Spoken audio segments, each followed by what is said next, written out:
So.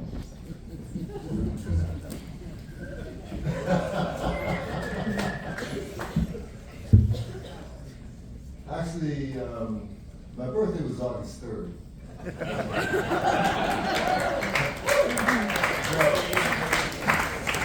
There's this beautiful man that I've been so fortunate to be with him and play with him in innumerable situations, Mr. Michael Zerang.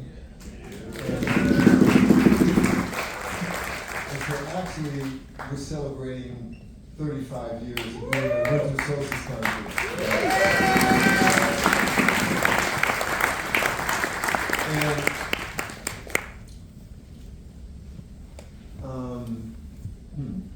well, I can't believe I'm lost for words. I don't know if that's a good sign or not. But we thank you all for being here. And it's been playing music for quite some time now. And spent a lot of time traveling, still do. But I have to say that being here and coming back to Chicago, I'm spending most of my time in Europe right now, particularly Milano. But being in Chicago, well, States, but particularly Chicago, it's one of the greatest pleasures for me. You know, I was very fortunate to, at a young age, to live in the home of Fred Anderson. You know, our families lived together, and so I had the opportunity to see someone who was very serious about his music. I remember him coming home from work, and he was working at the Orrington Hotel in Evanston, and the first thing he would do when he would get home, he would go in the basement and practice his tenor. And I think that, well, of course, it made a big impression on me. And he was like a real, you know, Baba in a way for me, you know. And through Fred, as far as the so-called jazz scene goes, he introduced me to a lot of wonderful people, and my association with him, I was able to meet great musicians and people in general, and had the opportunity to play in wonderful venues that we used to have in Chicago. You know, and I'm happy that Michael had mentioned Mike Lee earlier, and I'm happy that that Mike has taken up the what would you say? I mean, he's taken the bull by the horn in a way, and I feel like he's been carrying the tradition of Fred, because Fred is above the bar up there, you know. And kind of watching over everything. And being a traveler and working with a lot of different musicians and artists in general, you get the opportunity to really see where different folks are coming from, you know? But there's something very special about here, you know? And I mean, you witnessed that tonight with the group that Michael Zerang presented. You know? Beautiful group. And I mean, he's a beautiful being, which I attest to. And you know, the musicians that played with him are the same. You know, so. We are happy to be here, you know, on behalf of Mai, on behalf of Ed, on behalf of Dave, on behalf of Hamid, on behalf of Joshua, on behalf of Jason. And so we are we are standing upon the shoulders and the ground of luminous beings that have prepared, they prepared this ground for us, to stand upon. And I give thanks and praise to them, So many great people that have come through this city, and they planted the seeds, they put them in the right soil, they planted those seeds and they watered them so that things could grow and that we can do what we're doing right now here. So, and some of them, like I said, they're ancestors, like, Baba Fred, he's an ancestor now, and many others, too many to count, So we, with all of our hearts, we thank you also for being such great supporters of this wonderful art of music and other things that comes from this city. So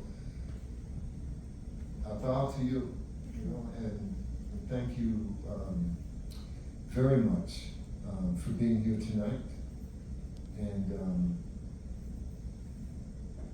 may we all keep enjoying the beautiful creativity that comes out of our city, And like I mentioned earlier, I do a lot of traveling. I'm hardly ever here. And I'm not bragging about it, I'm just stating facts. And from my experience, there's great artists all over, but there's something very special about this place. To me, it's even greater than New York.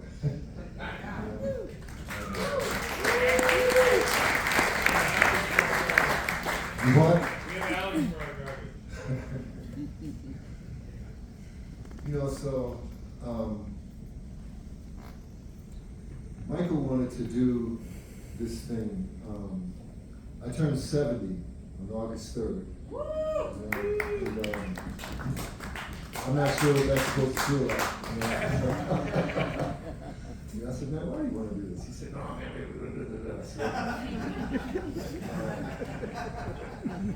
so there's so many people I have to thank that have allowed me personally to be standing, right here now.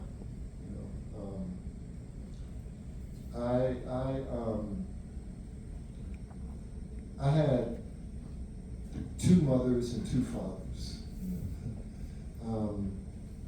I'll make this short, but it's something that has it caused me to be here now. I have three brothers and one sister. And I was born in Monroe, Louisiana.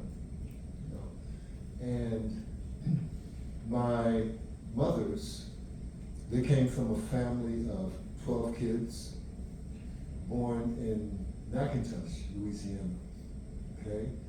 My mother, her name was Etta, my biological mother. My mother that raised me, her name was Amelia. Amelia wasn't able to have kids. Okay? So I was the fifth child born to Etta. And so Amelia and Etta worked out a thing where Amelia, my aunt, would raise me.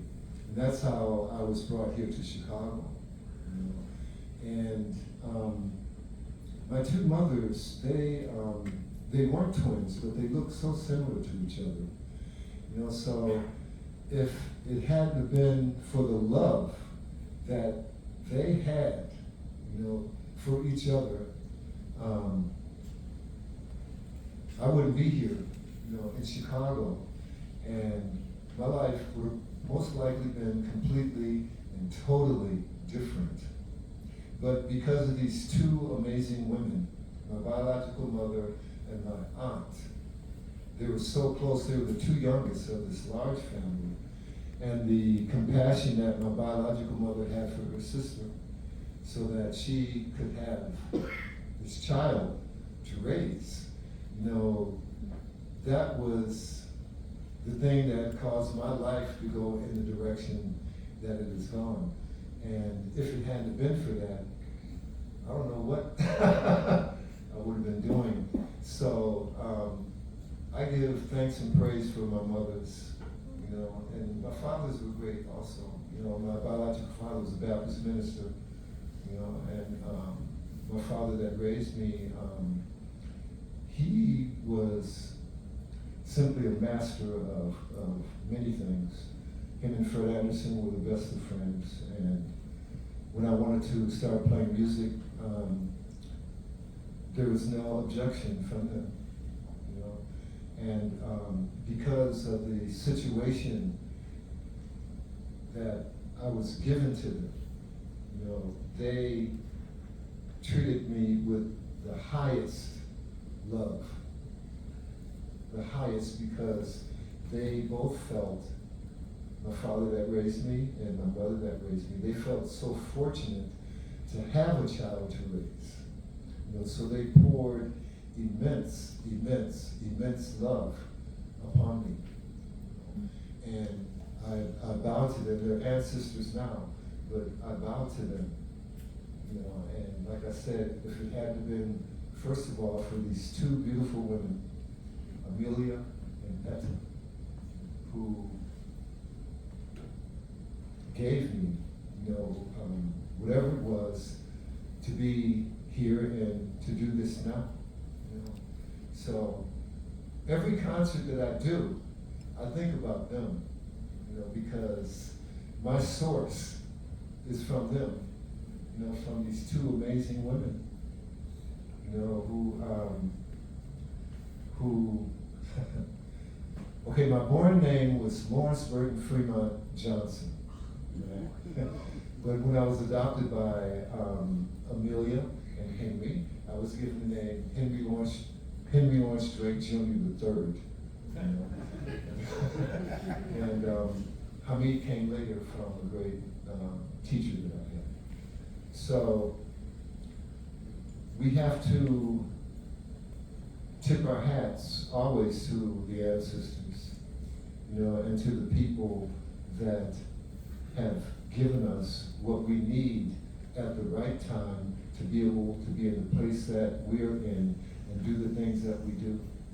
You know, so for me, it's a daily thing to give thanks and praise to these two amazing women. My father, like I said, my fathers were great too, but it was these mothers, you know, these divine mothers who put in me, you know, the courage to create and to keep going, you know, even under very difficult times and circumstances, you know, because these women, I mean, they came from a special soil, you know, and so I bow to Etta and Amelia, and they taught me to bow to the beings that are around me also, and to recognize as best as I possibly can the greatness in all human beings.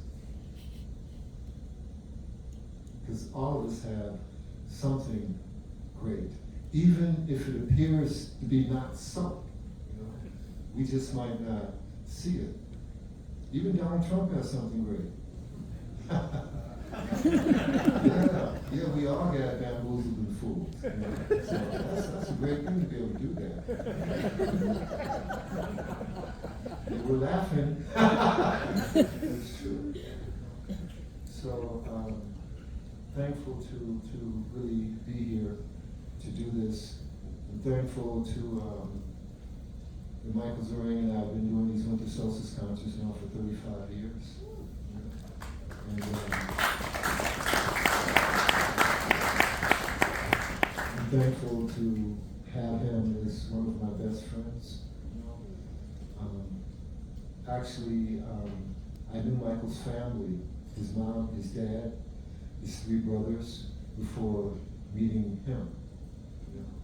And his brother Ziggy was always trying to encourage us to get together and do something, and play together, because we both played drum sets and frame drums.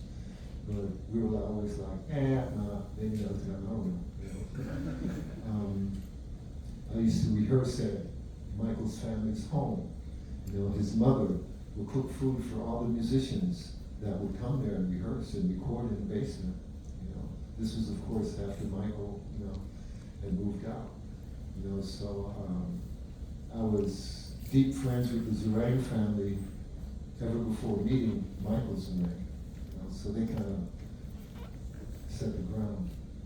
So I'm saying all that just to say that we have to be appreciative of the great people in our life and never take them for granted, because they give us innumerable things, you know, to help us keep going and to continue in this Saha world, this world of samsara.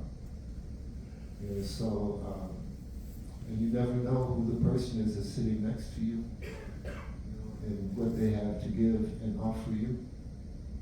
So, that being said, we thank you all for being here this evening, and thank you for whatever this celebration is for this person called Hamid Drake. You know, he thanks you too. You know? So thank you all very much. Thank you.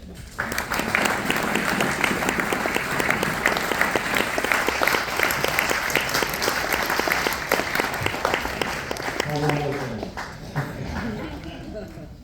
I had told myself earlier that I wasn't going to say anything, but after the conversation we had in the back room about talkaholics, I couldn't help myself, so please forgive me.